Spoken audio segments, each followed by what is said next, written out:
is made for entertainment purpose only. It doesn't mean to hurt any.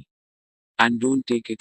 மக்கள் நல்வாழ்வுத்துறைங்கிற ஒரே ஒரு துறை மூலமாக 2019-11 ஆண்டு காலகட்டத்தில்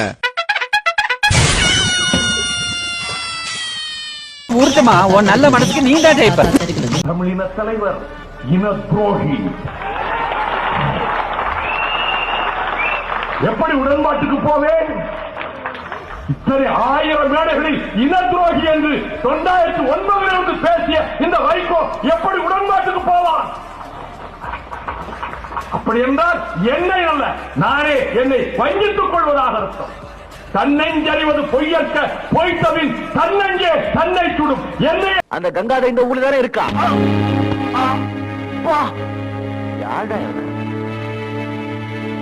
விட்டோம். 60 ஆண்டுகளின் பொதுவாழ்வு முடிந்து விட்டது. இனி எவ்வளவு காலமோ எனக்கு தெரியாது. ஆனால் கடைசி காலத்திலாவது நிம்மதியாக இருக்க வேண்டும் என்று நான் சகோதரர் தளபதி ஸ்டாலினுடைய கரங்களை பற்றிக் கொண்டு இங்கே வந்திருக்கிறேன். வெல்லட்டும் வெல்லட்டும். நீங்க நினைக்கலாம் ஏதோ கோமாளி மாதிரி ஏதோ என்னவோ பண்ணிட்டு இருக்கானம்மா அப்படின்னு, ஜோக்கர் மாதிரி அப்படின்னு. உண்மையிலே ஜோக்கர் தான். நான் மட்டும் ஜோக்கர் இல்ல, என் தலைவர் நிக்கில் அவர்களும் ஜோக்கர் தான். இப்போது நம்முடைய முதலமைச்சர் அவருடைய நான் கிரிக்கெட் விளையாண்டு இருக்கிறேன். இன்னும் சொல்ல போனா மிகச்சிறந்த ஒரு லெக் ஸ்பின் போலர். அவர் போலிங் போட்டா யாராலும் ஆட முடியாது.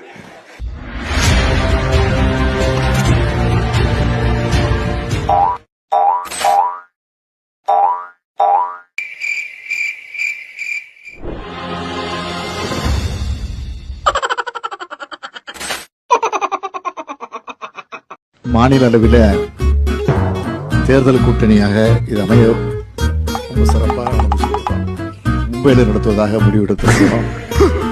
ஜனநாயகம், அரசியலமைப்பு சட்டம் என்னை பொறுத்த வரைக்கும் ஒரு பெரிய மகிழ்ச்சி எனக்கு கிடைச்சிருக்கு. பெருந்தன்மை இவங்களுக்கு இல்லடா. ஆமண்ணே, நம்ம திறமையை பாராட்டி குறைஞ்சது 10 ரூபா காசு கிடைச்சிருக்கணும். அந்த வகையில் நீ எவ்வளவோ மேல். உனக்காவது ஒருத்த மாலை போட்டானே, அதை விடுங்கண்ணே, அது அவங்க திறமையை பொறுத்தது. ஓஹோ, என்னை விட நீ திறமசாலிங்கிற பக்ரி.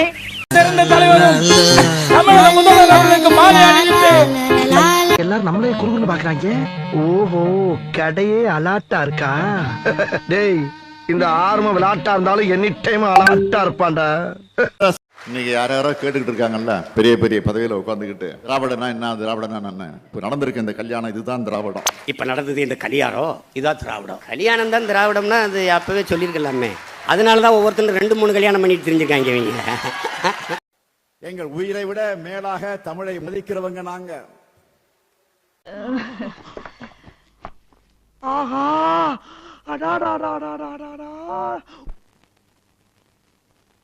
சூப்பராடா.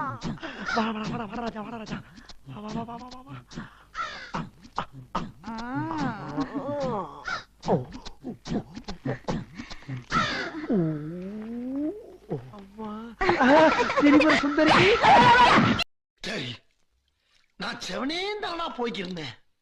யாரு வம்பு தும்புக்காச்சும் போனா